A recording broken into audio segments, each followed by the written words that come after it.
Hello दोस्तों, स्वागत है आपका हमारे YouTube चैनल ट्यूब हिंदी पर। दोस्तों, आज से हम अपने चैनल पर एक मैथमेटिक्स की नई वीडियो सीरीज शुरू करने जा रहे हैं। इस वीडियो सीरीज में हम क्षेत्रमिति यानी कि मेंसुरेशन को टॉपिक वाइज कवर करेंगे। किसी भी टॉपिक को कॉन्सेप्ट बेसिस पर समझने के साथ साथ हम शॉर्ट ट्रिक्स पर भी नजर डालेंगे। दोस्तों, क्षेत्रमिति एक ऐसा टॉपिक है जिससे हमें हर वनडे एग्जाम, चाहे एसएससी हो, रेलवे, यूपी लेखपाल, बैंकिंग, सभी में इस टॉपिक से क्वेश्चन मिलते ही मिलते हैं। दोस्तों, क्षेत्रमिति सीखना बहुत ही इजी है, बावजूद इसके हमने इस वीडियो सीरीज में स्टूडेंट्स के लिए इसे और अधिक सिंप्लीफाई और इंटरेस्टिंग बनाने का प्रयास किया है। तो आपने अगर अभी तक हमारे चैनल को सब्सक्राइब नहीं किया है या आप हमारे चैनल पर नए हैं तो फटाफट चैनल को सब्सक्राइब कर लीजिए और नोटिफिकेशन बेल आइकन पर प्रेस कर लीजिए। चलिए बिना किसी देरी के वीडियो शुरू करते हैं। सबसे पहले बात करते हैं आयत की। तो आयत का एक डायग्राम आपके सामने बना हुआ है। अब आयत की ये होती है हमारी लंबाई और ये होती है चौड़ाई। और लंबाई को हम यहाँ पे एल से डिनोट कर रहे हैं और चौड़ाई को हम डी से डिनोट कर रहे हैं। अब आयत के बारे में हमको क्या क्या पढ़ना है? हमको दो चीज पढ़नी है। सबसे पहला पढ़ना है आयत का क्षेत्रफल। तो क्षेत्रफल क्या होता है? क्षेत्रफल को बोलते हैं एरिया, तो हम इसको ए से डिनोट करेंगे। क्षेत्रफल बराबर होता है लंबाई गुणे चौड़ाई। दोस्तों, ये एक ऐसा फॉर्मूला है कि चाहे तो आप कंपटीशन लेवल की तैयारी कर रहे हो या न कर रहे हो, लगभग सबको याद होता है ये फॉर्मूला। ये फॉर्मूला इतना व्यापक है कि आगे हम देखेंगे कि कई सारी आकृतियों को, जहाँ समलंब पढ़ेंगे, त्रिभुज पढ़ेंगे और भी कई आकृतियां पढ़ेंगे, वहां पर इसका इस्तेमाल बहुत होगा।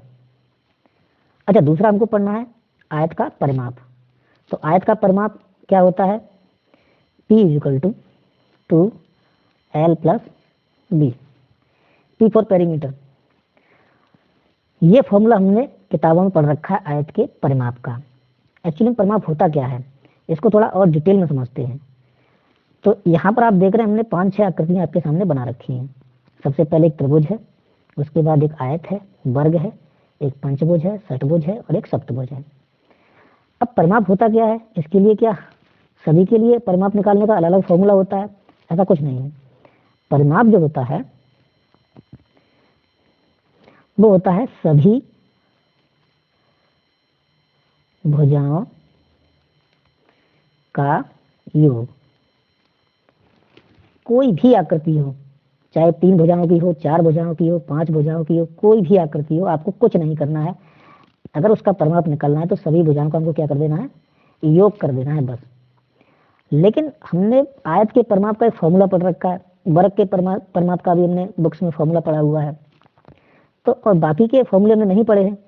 तो ये कहाँ से आए और कैसे बने हैं, चलो इसको हम एक बार देख लेते हैं। आपके सामने दो डायग्राम है, पहला है एक आयत और दूसरा है वर्ग। अब आयत का परिमाप जब निकालते हैं, हमने आपको बताया कि लंबाई को हम क्या मानेंगे? एल मान रहे हैं और चौड़ाई को मान रहे हैं डी।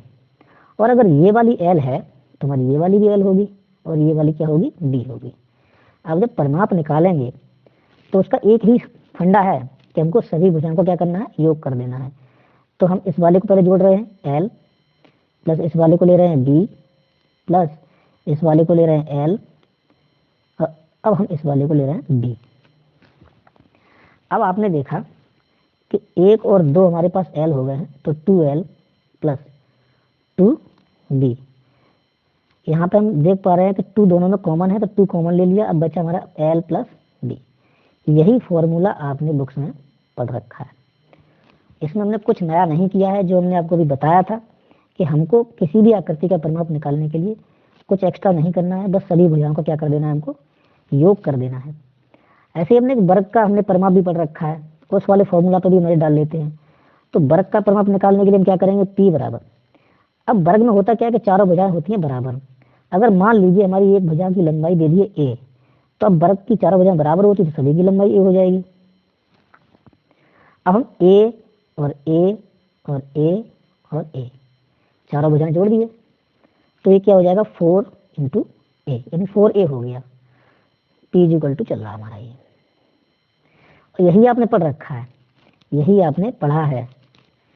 P इक्वल टू 4, ये क्या हमारी भुजा?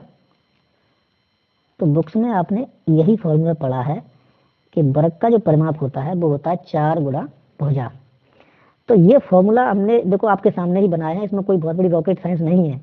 बस आपको एक फंडा समझना है कि कोई भी आकृति हो, चाहे वो आयत हो, वर्ग हो, पंचभुज हो, षटभुज हो, अष्टभुज हो, कितनी भी भुजाओं की आकृति हो, अगर आपको परिमाप निकालना है तो सभी भुजाओं का क्या कर देना है, योग कर देना है। चलते हैं नेक्स्ट। अब हम पढ़ेंगे वर्ग का क्षेत्रफल। वर्ग का एक डायग्राम आपके सामने बना हुआ है और वर्ग की भुजाएं होती हैं चारों बराबर। अगर मान लो ये वाली भुजा हमारी ये है तो ये भी ए ही होगी, सभी भुजाओं की लंबाई हमारी क्या हो जाएगी, ए हो जाएगी।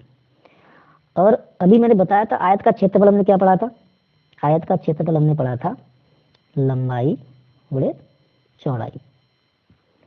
ये फॉर्मूला इतना व्यापक है कि आप जब भी क्षेत्रफल निकालेंगे तो कहीं ना कहीं इसकी जरूरत पड़ ही जाएगी आपको, समझिए आप।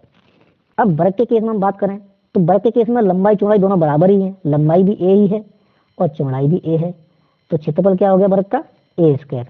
या हम कह सकते हैं हिंदी में लिखें तो हो गया भुजा वर्ग। ये हमारा वर्ग का क्या हो गया, क्षेत्रफल हो गया। यही फॉर्मूला देखो आपके सामने यहाँ पे लिखा हुआ है। आगे एक फॉर्मूला और भी है वर्ग का क्षेत्रफल निकालने का, 1/2 गुणा विकर्ण का वर्ग। इस पर भी हम नजर डालेंगे, लेकिन हम सबसे पहले सीखेंगे विकर्ण क्या है। चलिए इस पे देख लेते हैं एक बार। ये देखिए एक वर्ग का एक विकर्ण बना हुआ है और अगर हमारे वर्ग की भुजा अगर ये ए है और ये ए है तो इसको हमें क्या करना है, फाइंड आउट करना है। ठीक, यानी इस वाले फॉर्मूला को हमें पता करना है कि वर्ग का विकर्ण क्या इतना ही होता है। तो पाइथागोरस प्रमेय से आपने पढ़ा है तो कर्ण का वर्ग, यानी अगर मैं इसको डी बोल देता हूँ, विकर्ण को क्या बोल देता हूँ, डी बोल देता हूँ, तो कर्ण का वर्ग बराबर लंब का वर्ग धन आधार का वर्ग आपने पढ़ा है। ठीक है, डी और एक सेम लग रहा है लेकिन ये डी है।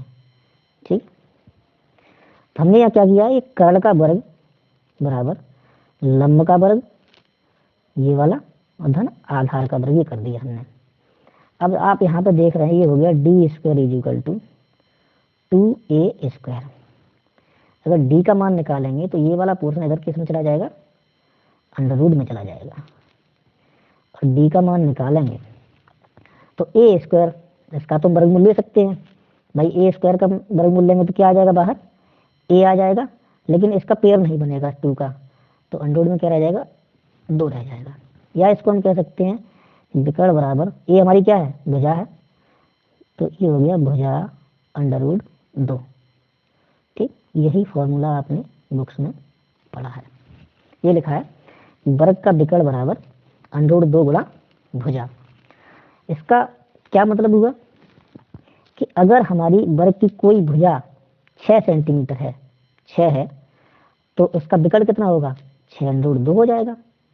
ये आप समझ रहे हैं। अगर हमारे वर्ग की भुजा 4 सेंटीमीटर है तो विकर्ण कितना हो जाएगा, 4 अंडर रूट 2 हो जाएगा। अगर हमारे वर्ग की भुजा 10 सेंटीमीटर है तो विकर्ण कितना हो जाएगा, 10 रूट 2 हो जाएगा। तो ये आप याद कर लीजिए, बार बार इसको फॉर्मूला लगाने की जरूरत नहीं है। ये आप प्रैक्टिस करिए कि अगर हमें भुजा दे दी गई है वर्ग की तो हमारे दिमाग में ऑटोमेटिक टच हो जाना चाहिए कि अगर भुजा 10 है तो विकर्ण हमारा 10 अंडर रूट 2 हो गया। भुजा हमारी 4 है तो विकर्ण हमारा 4 अंडर रूट 2 हो गया। भुजा हमारी 6 है, 7 है, 8 है, जो भी है, आपको उसमें केवल अंडर रूट 2 का मल्टीप्लाई कर लेना है।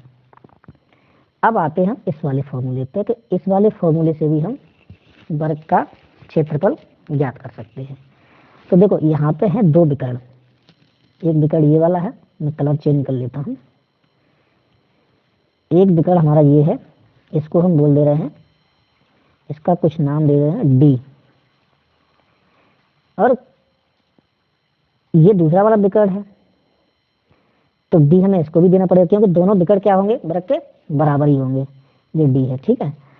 तो अगर इन दोनों विकर्णों का हम गुणा कर दें, ठीक, यानी डी, एक्चुअली में सूत्र तो ये होता है कि क्षेत्रफल बराबर d1 गुणा d2 और इसका कर देंगे 1/2 का गुणा, ये होता है फॉर्मूला। लेकिन वर्ग के केस में होता क्या है कि दोनों ही विकर्ण बराबर हैं, तो d1 की वैल्यू हम क्या लगाएंगे, d लगाएंगे, और d2 की वैल्यू भी क्या लगाएंगे, d लगाएंगे, और इसको करेंगे 1/2 से गुणा। तो ये हमारा हो गया 1/2। अब डी स्क्वायर हो गया, या इसको हम कह सकते हैं क्या हो गया, क्षेत्रफल बराबर 1/2 गुणा, ये डी क्या हमारा विकर्ण ही तो है, विकर्ण का वर्ग। यही फॉर्मूला आपने पढ़ा है। तो यहाँ पर हमने देखा कि वर्ग का क्षेत्रफल जब भी निकालना है तो दो फॉर्मूले हमने पढ़ लिए।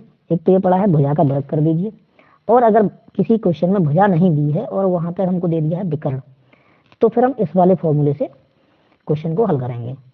ठीक, अगला टॉपिक बहुत ही इंटरेस्टिंग टॉपिक है, और ये एक ऐसा टॉपिक है कि लगभग हर एग्जाम में इससे कोई ना कोई क्वेश्चन बनता ही बनता है, और हमारे ज़्यादातर साथी इस वाले क्वेश्चन को जानते बूझते गलत कर ही देते हैं। तो आज इसको हम बहुत ध्यान से समझेंगे। यहाँ लिखा है कमरे की 4 दीवारी का क्षेत्रफल, और फॉर्मूला हमारा है 2 कोष्टक में लंबाई धन चौड़ाई और कोष्टक बंद करने के बाद गुणा ऊंचाई। कहाँ से आया ये फॉर्मूला? सबसे पहले हम इसी पर नजर डालते हैं कि फॉर्मूला ये बना कहाँ से है और इसके पीछे का लॉजिक क्या है। तो लॉजिक साथियों ये है कि आप यहाँ देख रहे हैं कमरे में, देखो एक तो हो गई छत, एक हो गया फर्श। मैं इसको हाईलाइट कर देता हूँ। देखो ये वाला पोर्शन हमारा क्या है, ये हो गई छत और ये हो गया हमारा कमरे का फर्श। इस दो को छोड़ दो, यानी फर्श छोड़ दो और छत छोड़ दो, इन दोनों को छोड़ के बाकी जो 4 दीवारें बची बस उसका हमको क्षेत्रफल बता देना है। अब चलिए मान लीजिए भाई लंबाई जो है ये वाली, इसको हम L बोल देते हैं, ये जो चौड़ाई है इसको हम B बोल देते हैं, और इसकी जो हाइट है उसको हम H बोल देते हैं। 4 दीवारी का क्षेत्रफल अगर निकालना चाहें तो सबसे पहले हम देखो निकालेंगे क्या, इस वाली दीवार का क्षेत्रफल निकालने जा रहे हैं, इस वाली का। तो इस वाली में क्या क्या आ रहा है, देखो B तो आएगा ही नहीं इसमें, देखो ये L आएगा और ये H आएगा। तो हमारा हो गया LH, लंबाई गुणा ऊंचाई। इसमें चौड़ाई वाला पोर्शन नहीं आ पा रहा है, ठीक है। और ठीक इस दीवार के बराबर एक पीछे वाली जो सामने वाली दीवार है ये वाली, तो इसका भी क्षेत्रफल तो इतना ही होगा क्योंकि आमने सामने की दीवारें बराबर हैं। तो इसके लिए हम क्या करेंगे, प्लस LH एक बार फिर से ले लेंगे। आमने सामने की दीवारों का क्षेत्रफल हो गया। अभी 2 दीवारें और बची हैं, मैं थोड़ा कलर चेंज करता हूँ। अब देखो एक बची दीवार हमारी ये वाली दीवार एक बची। तो इसमें कौन कौन से साइड्स हमारे आ रहे हैं, इसमें देखो B आ रही है और H आ रही है। तो हम ले लेते हैं यहाँ पे B और H, और सेम इसके सामने वाली एक दीवार हमारी बची ये वाली, ठीक है। तो एक BH हमारा ये भी आ जाएगा क्योंकि इसमें भी L का कंपोनेंट नहीं आ रहा है। अब टोटल क्या हुआ, 2 तो हमारे हो गए LH और 2 हो गए BH, ये हमारा हो गया। कुछ कॉमन दिखाई दे रहा है हमको, एक तो हमें 2 कॉमन दिखाई दे रहा है दोनों में, और एक हमको देखो ये H कॉमन दिखाई दे रहा है। तो 2H अगर हम कॉमन ले लें तो क्या बचा हमारे पास, L प्लस B। दोस्तों यही फॉर्मूला है, लेकिन इसमें एक लिखने का खास तरीका है। यहाँ पर आप देख रहे हैं कि 2 कॉमन तो उन्होंने ऊंचाई को लिया है लेकिन ऊंचाई को पीछे रखा है, 2 के साथ नहीं रखा है। कोई वजह है खास? कुछ खास वजह है। उसकी वजह क्या है, देखो अगर मैं इस H को कॉमन लेके आगे रख के पीछे रखता हूँ तो इसमें क्या होगा, देखो ये होगा 2, और अब इस पोर्शन को ले लेते हैं L प्लस B, और ऊंचाई को हम कॉमन लेके कहाँ रखते हैं, थोड़ा पीछे रखते हैं। इस तरीके से आपने बुक्स में लिखा देखा है फॉर्मूला। तो ऐसा लिखने की वजह क्या है, देखो ऐसा लिखने की वजह ये है कि देखो इतना इतना पोर्शन देख रहे हैं ना, इतना इतना, ये कुछ है, हमने पढ़ा है। ये क्या है, ये है आयत का परिमाप है, और ये है ऊंचाई। तो अगर किसी क्वेश्चन में ऐसे न देखे, ऐसे भी दे सकता है कि हम उसको क्या कह सकते हैं, परिमाप गुणा ऊंचाई। तो दोनों फॉर्मूला आपको याद रखने पड़ेंगे, एक तो ये वाला और एक ये वाला। कभी कभी क्वेश्चन में करता क्या है कि वो आपको लंबाई और चौड़ाई नहीं देगा, वो सीधा क्या बोल देगा कि एक कमरे के फर्श का परिमाप दे देगा या छत का परिमाप दे देगा और ऊंचाई दे देगा, और आपको कमरे की 4 दीवारी का क्षेत्रफल पूछ लेगा। वहीं पर लोग करते क्या है कि परिमाप से पहले निकालते हैं लंबाई, फिर निकालते चौड़ाई, और फिर वो इस वाले फॉर्मूला में लगाते हैं, तो काम डबल कर लेते हैं अपने लिए खुद ही। जब हकीकत में कुछ नहीं करना भाई, लंबाई चौड़ाई नहीं दिया तो परिमाप दिया, तो सीधा परिमाप का गुणा किससे कर देना, हमको ऊंचाई से कर देना है। आपकी कमरे की 4 दीवारी का क्षेत्रफल निकल के आ जाएगा। चलिए कुछ क्वेश्चन देखते हैं इसके ऊपर। पहला क्वेश्चन है, एक कमरे की 4 दीवारों का क्षेत्रफल 220 वर्ग मीटर है। तो 220 वर्ग मीटर यानी कमरे की 4 दीवारी का क्षेत्रफल बराबर, हम लिख रहे हैं क्षेत्रफल बराबर, अब क्षेत्रफल में क्या पड़ा है 2 L plus B into H, अभी पढ़ा हमने। ठीक है, इधर हमारा 220 चल रहा है, 2। अब क्या क्या दिया है सवाल में आगे देखो, इसकी चौड़ाई और ऊंचाई हमको दी हुई है क्रम से 8 मीटर और 5 मीटर, यानी एल हमको नहीं दिया हुआ है तो एल की जगह एल छोड़ देते हैं। बी हमारा कितना दिया हुआ है, 8 दिया हुआ है। ठीक है, और इसके बाद ऊंचाई हमारी कितनी दी हुई है, 5 दी हुई है। ठीक, हमें लंबाई पूछिए, दिखा लिखा ना लंबाई कितनी होगी, ये लंबाई कितनी होगी, तो लंबाई हमें निकालनी है। अब देखो कोष्टक को छोड़ दीजिए, बाहर कोष्टक के बाहर देखो 5 है और 2 है, इसका गुणा कर दीजिए तो 5 टू कितना हो गया, 10 हो गया। अब इस जब 10 को हम इस साइड में लेके आएंगे तो 10 का लगेगा भाग, तो 220 में 10 का लगा दीजिए भाग, तो कितना बचा, 22 बचा। और इधर हमारा देखो ये 2 खत्म हो चुका है, इधर 5 खत्म हो चुका है, इधर हमारा बचा है केवल एल प्लस 8 बचा है। अब एल का मान निकालोगे तो ये 8 भी इधर प्लस में है, इधर जाएंगे तो माइनस में हो जाएंगे, यानी 22 माइनस 8 हो जाएगा, तो कितना बचा, 14। क्वेश्चन हमारा मीटर में चल रहा है तो क्या आएगा, मीटर, यानी उस कमरे की जो लंबाई थी दोस्तों वो कितनी है, 14 मीटर है। तो हमारा ये वाला ऑप्शन हमारा सही है। कुछ नहीं करना है, देखो इसमें 4 चीजें हैं, लंबाई, चौड़ाई, ऊंचाई और क्षेत्रफल।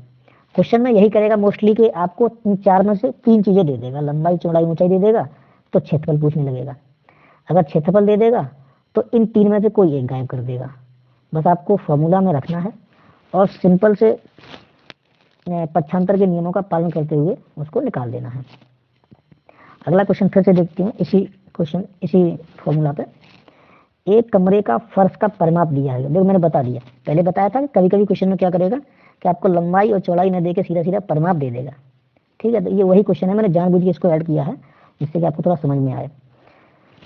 तो कमरे की 4 दीवारी का क्षेत्रफल हम निकालना चाहते हैं। ठीक है, मैं शॉर्ट में लिख रहा हूँ क्षेत्रफल, लेकिन इसका मतलब है कमरे की 4 दीवारी का क्षेत्रफल। अब देखो ये फॉर्मूला हमने पढ़ा है ना, अभी हमने पढ़ा था कि इसका एक फॉर्मूला ये भी होता है, परिमाप गुणे ऊंचाई। ठीक है, अब परिमाप हमको दे रखा है इसमें कितना है, 18 मीटर, तो हम परिमाप की जगह क्या लगा देंगे, 18 लगा देंगे। ऊंचाई हमारी दे रखी है कितनी है, 3 है, सीधा सीधा आंसर कितना हो गया, 54। ठीक है, अब क्वेश्चन चल रहा है अगर मीटर में तो क्षेत्रफल आएगा वर्ग मीटर में। ठीक, ये हो गया हमारा 54। कौन सा आंसर सही है इसका, ये वाला सही है।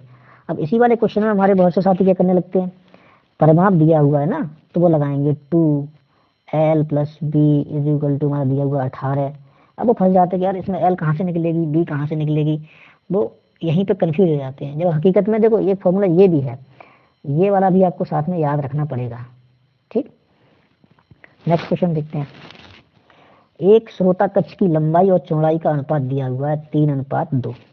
ठीक है, तो अब हम इसको मान सकते हैं, लंबाई जो हमारी दे रखी है 3x दी हुई है, भाई अनुपात को खत्म करते हैं, इसके साथ कोई कांस्टेंट ले लेते हैं, और इसकी चौड़ाई जो दी हुई है वो हम मान लेते हैं कितनी हो गई, 2x हो गई।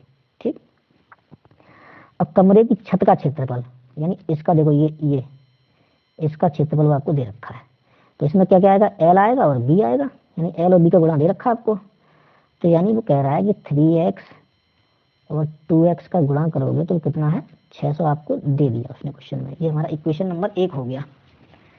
अब इसी को थोड़ा हल कर लेते हैं, ये हो गया हमारा 6x square is equal to 600। अगर एक्स स्क्वायर निकालोगे तो ये 6 का इधर भाग लग जाएगा 600 में, कितना बचा 100। एक्स की वैल्यू निकालोगे तो ये 100 का वर्गमूल लेना पड़ेगा, हमको कितना आ जाएगा, 10 आ गया।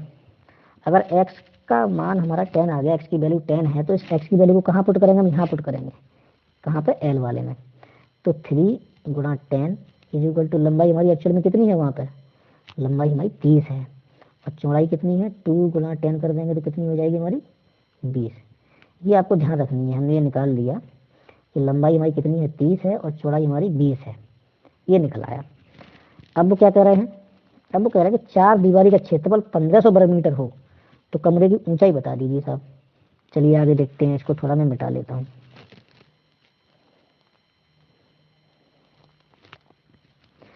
चलें, अब क्षेत्रफल कमरे की 4 दीवारी का क्षेत्रफल हमको दे रखा है उसने। क्षेत्रफल क्या होता है, 2l plus B into H, यही होता है। क्षेत्रफल आपको 1500 दे दिया उसने, 2l की वैल्यू निकाल चुके हैं अभी 30, बी की वैल्यू निकाल चुके हैं 20 और एच की वैल्यू हमको पता करनी है। ठीक है, अब देखो ये 30 और 20 सबसे पहले इस क्वेश्चन को हल करेंगे। 50 हो गया, 50 से करेंगे 2 से करेंगे तो 100 हो गया, और 100 को फिर हम ट्रांसफर करेंगे इस साइड में, यहाँ ट्रांसफर करेंगे तो 100 का भाग लगेगा कितना 1500 में, तो कितना बचा हमारा 15 ही तो बचा, और इधर हमारा क्या बचा एच, यानी एच की वैल्यू हमारी कितनी आ गई 15 मीटर आ गई। कौन सा वाला ऑप्शन सही है, हमारा ये वाला ऑप्शन सही है। एक और क्वेश्चन देखते हैं, ये चौथा क्वेश्चन है। एक कमरे की 4 दीवारों पर कागज लगाने का खर्च 750 रुपए है। अब इसका मतलब वो आपको क्या दे रहा है, 4 दीवारी का क्षेत्रफल दे रहा है इनडायरेक्टली, यानी वो कह रहा है कि 2l + b इंटू एच की वैल्यू वो आपको दे रहा है कितनी है 750 रुपए उसने दे दिया। ये हम इक्वेशन नंबर 1 बना के छोड़ देते हैं यहीं पे, ठीक है, जरूरत पड़ेगी तो इसका इस्तेमाल करेंगे। लेकिन अब वो कह रहा है कि एक दूसरा कमरा और भी है, और दूसरे कमरे की लंबाई, चौड़ाई और ऊंचाई ये तीनों की तीनों पहले वाले कमरे की हर भुजा से दोगुनी है। दोगुनी का मतलब लंबाई भी दोगुनी है, चौड़ाई भी दोगुनी है और ऊंचाई भी दोगुनी है। और अगर इस वाले कमरे में हम कागज लगवाना चाहें तो खर्चा कितना आएगा। चलिए तो अब इसको हम देखते हैं नए वाले कमरे। नया वाला कमरा क्या होगा 2, लंबाई को मैं दूना कर रहा हूँ, देखो लंबाई में कर दी 2l, ठीक है, चौड़ाई में दोगुनी कर रहा हूँ 2b, ऊंचाई भी मैं दोगुनी कर दे रहा हूँ 2h, यही हो गया ना। यानी कि बड़ा वाला कमरा है उसका हम क्षेत्रफल निकाल रहे हैं, ठीक है। ये तो छोटे वाले कमरे का है, सामान्य लंबाई चौड़ाई सामान्य ऊंचाई है, लेकिन दूसरे वाले कमरे की लंबाई भी हमारी दोगुनी है, चौड़ाई भी दोगुनी है, ऊंचाई भी दोगुनी है, तो हमने सब में 2-2 का कर दिया है गुणा। अब देखिए क्या होगा, इस वाले पोर्शन में देखो 2 कॉमन है, तो 2 तो हमारे ये वाले हो गए, 2 इसमें से कॉमन है वो निकाल दिए, और 2 हमने यहाँ से ले लिए ये वाले। अब यहाँ क्या बचा l + b बचा, और हमारा बचा h, ठीक। अब देखो हमने जो इक्वेशन नंबर 1 बना के छोड़ दिया था उसका हम करेंगे इस्तेमाल। इतना इतने की वैल्यू हमको देखो पता है, तो इतने इतने की मतलब इतने इतने की वैल्यू हमको देखो पता है, तो क्या करेंगे 2 दूना 4 तो हमारा ये हो गया यहाँ तक, गुणा इसकी वैल्यू हमको पता है 750, तो गुणा करेंगे कितना आ गया 3000 रुपीज। यानी बड़ा वाला कमरा है, अगर उसमें कागज लगवाएंगे तो कितने खर्चा आएगा 3000 रुपीज का खर्चा आएगा। ये वाला ऑप्शन हमारा सही है, ठीक। बहुत ही बढ़िया टॉपिक अब आया है, क्षेत्रफल में वृद्धि और कमी वाले प्रश्न बहुत आते हैं, लगभग हर एग्जाम में मैं देखता हूँ कि कोई ना कोई क्वेश्चन यहाँ से हमको मिलता ही मिलता है। तो इसका एक सिंपल सा फॉर्मूला है और उसको आप याद कर लीजिए, ठीक है। लंबाई, ठीक, प्लस चौड़ाई प्लस लंबाई गुणे चौड़ाई बटे 100, ये हमको बता देगा कि क्षेत्रफल में कुल कितना परिवर्तन हुआ है, परसेंटेज में कमी हुई है, वृद्धि हुई है, कोई फर्क पड़ा है या पहले जैसा ही रहा है, जो भी है कंडीशन वो आपको ये फॉर्मूला आपको बताएगा। बस आपको कितनी % लंबाई में कमी हुई है तो वो यहाँ लगा देना है, कितने % लंबाई में या वो चौड़ाई में कमी या वृद्धि हुई है उसको यहाँ पुट कर देना है, और उसको चिन्ह सहित यहाँ पे पुट कर देना है। अब इसमें चिन्ह सहित का क्या मतलब है कि देखो इसमें 2 बातें आपको ध्यान रखनी है। जब भी क्वेश्चन में वृद्धि बोले तो आपको प्लस चिन्ह के साथ लेनी है, यानी इंक्रीमेंट जो लेना है वो आपको प्लस चिन्ह के साथ लेना है, और डिक्रीमेंट जो लेना है यानी कमी शब्द जो लेना है वहाँ जहाँ भी कमी बोल दे वहाँ आपको क्या क्या चिन्ह लेना है, माइनस का चिन्ह लेना है, बस बाकी काम अपने आप ये फॉर्मूला कर देगा। तो अब इसी फॉर्मूले को हम इस वाले क्वेश्चन पर लगा के देखते हैं। देखें क्या लिखा है, क्वेश्चन वही है ना, हाँ क्वेश्चन वही है। यदि किसी आयताकार भूखंड की लंबाई में 5% की वृद्धि कर दी जाए, तो हमने क्या कहा था 5% की वृद्धि लंबाई में, वृद्धि है तो प्लस की ली जाएगी, यानी +5 ले लिया हमने, ठीक है। और चौड़ाई में 10% की कमी कर दी जाए, तो बी की जगह हम लगा रहे हैं 10, लेकिन ये कमी है तो हम किसके साथ लेंगे, इसको माइनस के साथ लेंगे। और यहाँ पे हमारा क्या ऑप्शन, ये क्या, देखो मैं फॉर्मूला लिख देता हूँ फिर से आपको दिखाई देगा, l + b + l × b बटा 100, यही फॉर्मूला था ना। ये परसेंटेज इफेक्ट निकालना है कुछ क्षेत्रफल में, ठीक है। तो देखो l प्लस का था, वृद्धि है प्लस की ले लिए, चौड़ाई में कमी हुई है माइनस की ले लिए। अब यहाँ पर l और b का क्या हो रहा है, देखो यहाँ पर l और b का क्या हो रहा है, गुणा हो रहा है। अब एक हमारा प्लस का है और एक हमारा माइनस का है, तो प्लस और माइनस का गुणा किस में आएगा, माइनस में आएगा। बस आपको यही ध्यान देना है भाई। ये आपने पढ़ा है पहले से ही, क्या पढ़ा है कि जब प्लस वाली संख्या का गुणा हम प्लस वाली संख्या से करते हैं तो आंसर प्लस नहीं आता है, लेकिन एक प्लस की संख्या का गुणा अगर हम एक माइनस वाली संख्या से करते हैं तो आंसर किसका आएगा? माइनस का आता है। एक माइनस की संख्या का गुणा अगर प्लस वाली संख्या से करते हैं तो आंसर किसका आता है? तब भी माइनस का आता है। लेकिन अगर दोनों ही संख्याएं जिनका गुणा कर रहे हैं वो दोनों संख्याएं माइनस माइनस की हैं, तब हमारा फिर से क्या हो जाता है? प्लस हो जाता है। तो इस वाले स्टेप पे ये वाला जो चिन्ह है, बस यहाँ ध्यान देना है कि अगर ये एक प्लस की है और दूसरी माइनस की है तो यहाँ माइनस हो जाएगा, अगर ये दोनों माइनस माइनस की है तो प्लस होगा। यही आपको ध्यान देना है। तो इस वाले क्वेश्चन पर लौट के फिर से आते हैं। लंबाई में 5% की वृद्धि है, चौड़ाई में 10% की कमी है। अब एक प्लस का और एक माइनस का गुणा किसमें आएगा? माइनस में आएगा। तो वही माइनस हमने यहाँ पे ले लिया है, ठीक है। अब इसको कर देने हैं एल गुणा बी बट्टे 100। कर लीजिए हल भाई। यहाँ देख रहे हैं ये हमारा बचा, इतने इतने को हल कर लीजिए, माइनस का 5 बचा, ठीक है। और ये वाला माइनस का चिन्ह हमने लगा लिया और यहाँ बचा 1/2। तो माइनस के 5 और माइनस का 1/2 का मतलब आधा, यानी 0.5। तो माइनस का हो गया 5.5%, ठीक है। अब ये 5.5% आंसर तो मेरा आ गया, लेकिन ये माइनस चिन्ह हमको इंडिकेट कर रहा है कि भाई 5.5% की कमी हुई है। ये 5.5% की क्या हुई है? हमको कमी हुई है, बस। तो यहाँ पे देखो एक आंसर दिखाई दे रहा है ना, 5.5% की कमी। अगर मेरा आंसर यहाँ प्लस का आता, आंसर किसका आता मेरा? प्लस का, तो हम कह देते कि भाई वृद्धि हुई है। आंसर अगर माइनस का आ रहा है तो क्या है? तो हमारे क्षेत्रफल में क्या आई है? कमी आई है। चलिए एक क्वेश्चन और देखते हैं, क्लियर हो जाएगा। यदि किसी आयत की लंबाई में 10% की वृद्धि कर दी जाए, ठीक है, क्षेत्रफल में कमी या वृद्धि का परसेंटेज निकाल रहे हैं, ठीक है, कमी कमी या वृद्धि निकाल रहे हैं परसेंटेज में, तो क्या होगा? देखो लंबाई में 10% की वृद्धि कर दी है तो हम प्लस की ले लिए, चौड़ाई में 10% की कमी कर रहे हैं तो 10 हमने माइनस का ले लिया। और एक ये वाली प्लस की संख्या और ये वाली माइनस की संख्या गुणा किसमें आएगा? माइनस में आएगा। और बस लंबाई चौड़ाई का यहाँ पे हमको कर देना गुणा बटे फॉर्मूला में क्या था? 100, ठीक। अब 10 प्लस के और 10 माइनस के तो खत्म हो लिए। कितना बचा माइनस का?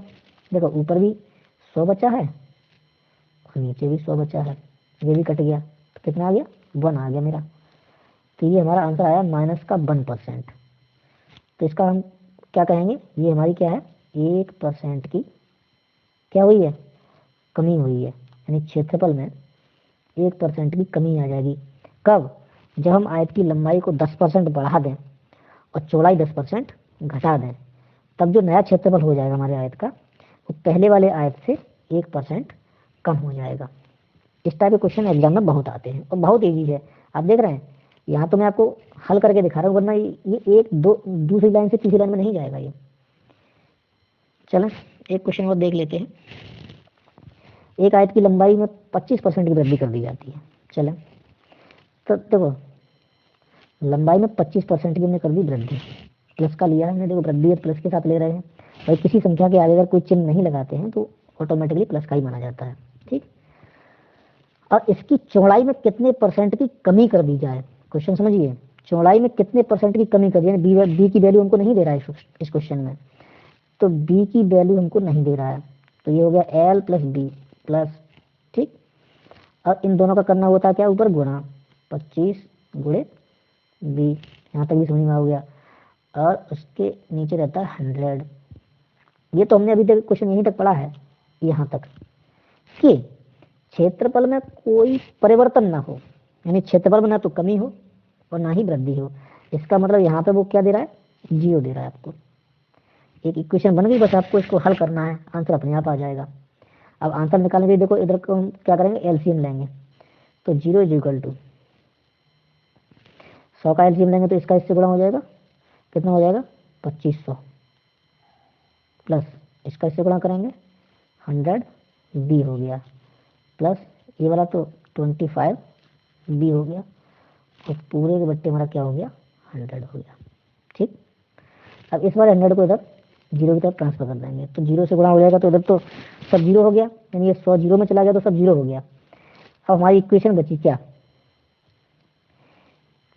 कि 2500 प्लस इसको जोड़ लीजिए 125 बी इज इक्वल टू 0। देख लीजिए यही बचा है, सब कुछ काट पीट के।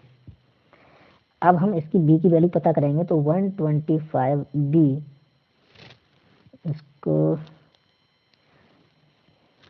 अब हम बी की वैल्यू पता करेंगे तो हम क्या करेंगे, 125 बी इज इक्वल टू, ये 2500 हमारे बराबर के जब इधर जाएंगे तो ये किसके हो जाएंगे, माइनस के हो जाएंगे, ये 0 है। ठीक है, अब हम बी की वैल्यू यहाँ पे पता कर लेते हैं।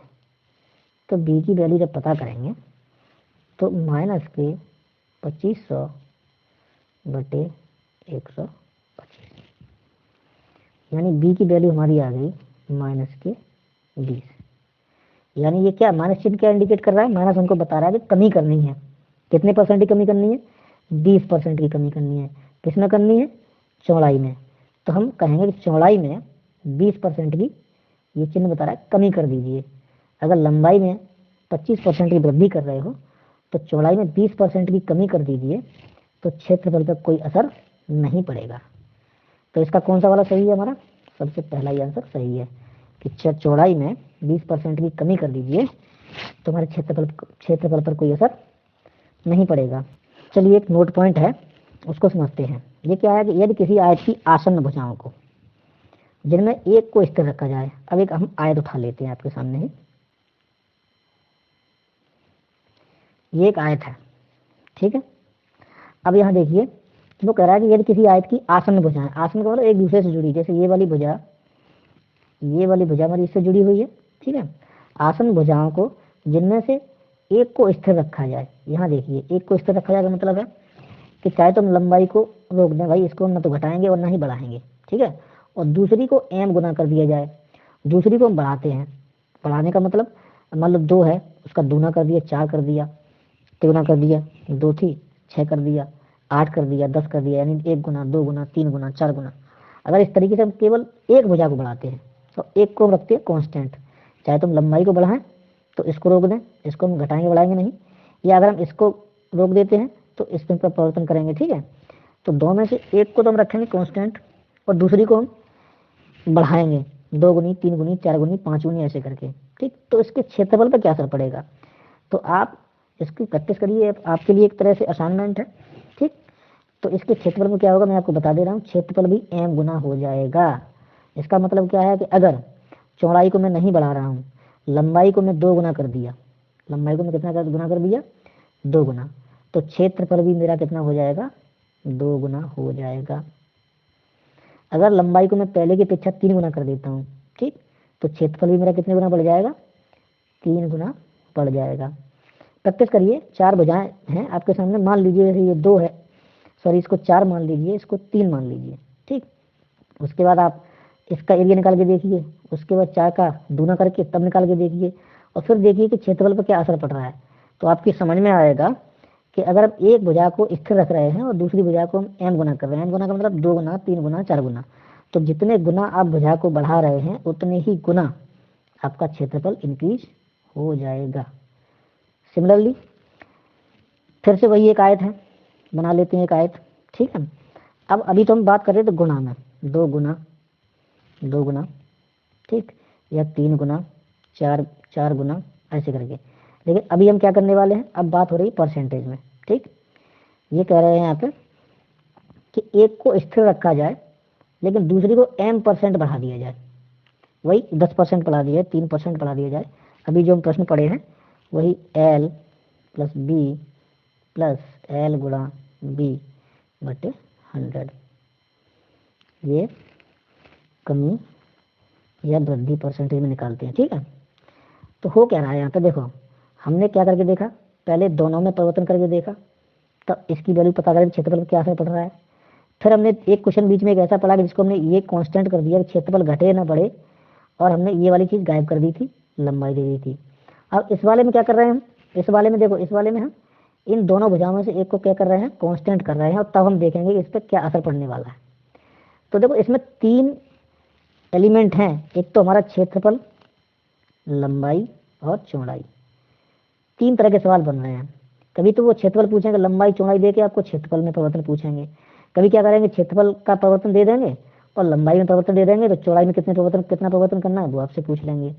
या कभी क्या करेंगे, क्षेत्रफल दे देंगे और चौड़ाई दे देंगे तो लंबाई में कितने परसेंट परिवर्तन करना है वो आपसे पूछेंगे। फॉर्मूला आपका यही है। तो अभी जो आपके सामने लिखा हुआ है यहाँ पे क्या कर रहे हैं हम, किसी एक को स्थिर रखा जाए, यानी चाहे तो एल को स्थिर कर लो, चाहे तो एल को स्थिर कर लो, तो फिर बी में कितना परिवर्तन करना है। या अगर आपने बी स्थिर कर लिया है तो फिर एल में कितना परिवर्तन करना है। इस केस में आपको क्या करेगा, ये जितना परिवर्तन आप यहाँ बी में कर रहे हैं और इसको हम नहीं छेड़ रहे हैं तो उतना ही परिवर्तन हमारे क्षेत्रफल में भी हो जाएगा। ठीक। सिमिलरली एक क्वेश्चन है, यदि किसी वर्ग की प्रत्येक भुजा में 10% की वृद्धि कर दी। अब बात वर्ग की होने लगी है। अब वर्ग क्या है भाई, वर्ग भी तो वही है, ये हमारा एक वर्ग है। ठीक है।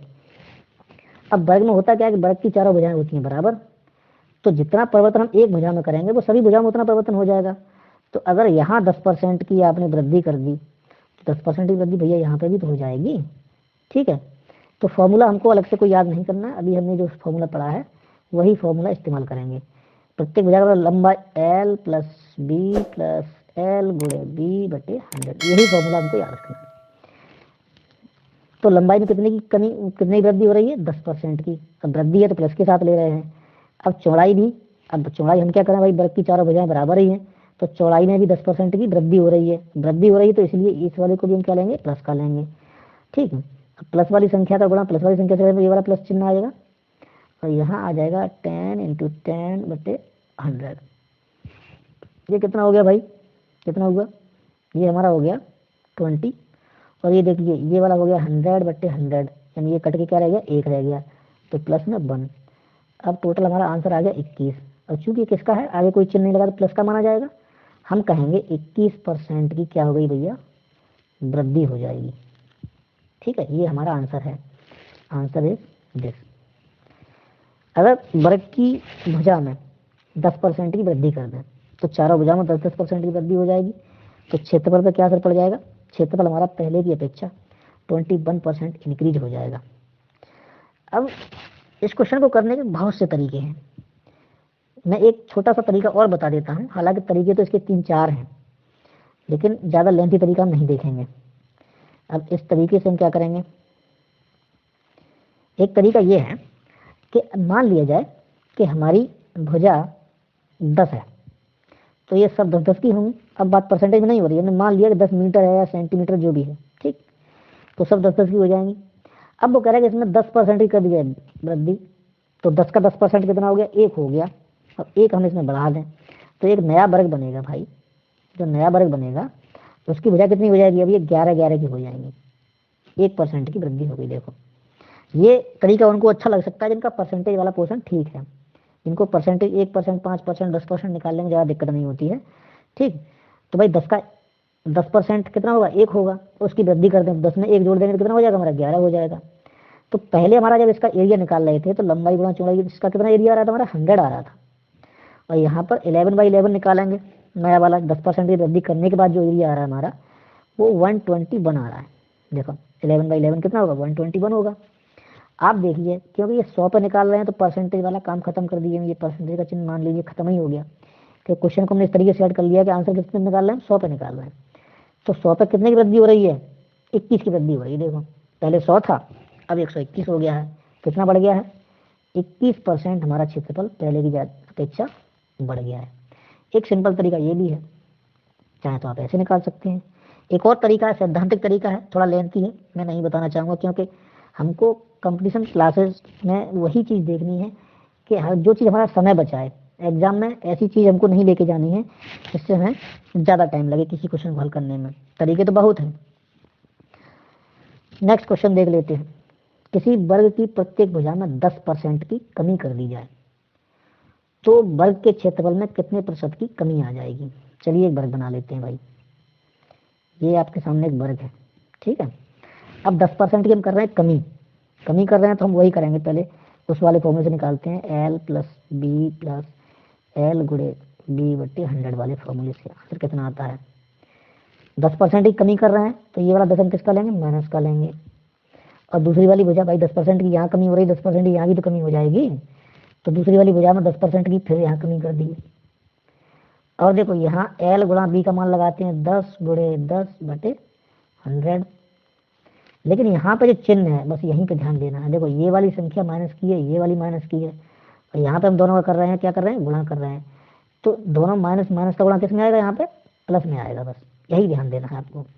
अब देखिए कितना हो गया, 10 और 10, ये हमारा 20 हो गया माइनस का, क्योंकि दोनों एक चिन्ह के हैं तो हमको जोड़ लेना पड़ेगा। माइनस का कितना हो गया 20, और प्लस का कितना बचा भैया, देखो ये 10 10 100 हो गया, और 100 से 100 कट जाएगा हमारा, तो ये कितना बचा 1। ठीक है, हमारा आंसर आ गया माइनस का 19, या हम कह सकते हैं 19% की कमी आ जाएगी क्षेत्रफल में। सीधा सीधा फलना क्या है, किसी वर्ग के क्षेत्रफल में अगर 10% की मतलब सॉरी भुजा में, प्रत्येक भुजा में 10% की कमी कर देते हैं तो उसके क्षेत्रफल में 19% की कमी आ जाएगी। सेकंड मेथड से भी देख लेते हो, जो भी जिस तरीके से मैं पिछला क्वेश्चन करके दिखाया था वहां से भी देख लेते हैं इसको, कि उस तरीके से अगर निकालना चाहें तब भी क्या हमारा इतना ही आंसर आएगा। चलिए वो भी चेक कर लेते हैं। उसके लिए हमको एक छोटा सा वर्ग एक और बनाना है। चलिए वर्ग बना लेते हैं। ठीक है, ये भाई हमने इससे छोटा सा एक वर्ग ले लिया। ठीक, अगर पहले वाली भुजा हमारी 10 थी, सॉरी पहले वाली भुजा हमारी 10 मीटर थी मान लो, तो ये भी 10 मीटर रही होगी। अब हम 10% की कमी कराएंगे। 10% की कमी का मतलब 10 का 10% निकालेंगे 1 आ जाएगा। अब कमी करेंगे 1 की तो कितना हो जाएगा, 9 रह जाएगा। तो अगर पहले 10 मीटर थी तो अब कितनी हो गई हमारी, 9 मीटर हो गई है। ठीक, तो इसका एरिया पहले कितना था, पहले था 100, इसका गुणा किए हैं, इसका अब इसका यहाँ गुणा करोगे कितना आ जाएगा, 81 रह गया। अब आप खुद ही बताओ कितना घट गया, 19 नहीं घट गया। तो हम सीधा सीधा भी तो हमें ये समझ में आ रहा है कि भाई 19% की क्षेत्रफल में क्या आ रही है, कमी आ रही है। परसेंट क्यों बोल रहे हैं, क्योंकि हम सवाल 100 पे हल कर रहे हैं। तो इस तरीके से भी आप एक अनुमानित आंसर लिख सकते हैं। वहां पे हमको हल करके नहीं दिखाना है एग्जाम हॉल में, वहां पे आपको बस सही आंसर टिक करना है। तो चाहे तो आप ऐसे कर लें और चाहे इस वाले फॉर्मूले से कर लें, जौन सा आपको सूटेबल लगे उससे करें। ठीक है, चलिए आज की वीडियो में इतना ही रखते हैं। अगर वीडियो आपको अच्छा लगा तो लाइक करें, कमेंट करें। कोई भी अगर क्वेरी है आपके दिमाग में तो आप हमको कमेंट कर सकते हैं, और आने वाली वीडियोज का नोटिफिकेशन पाने के लिए आप चैनल को सब्सक्राइब कर लें। धन्यवाद।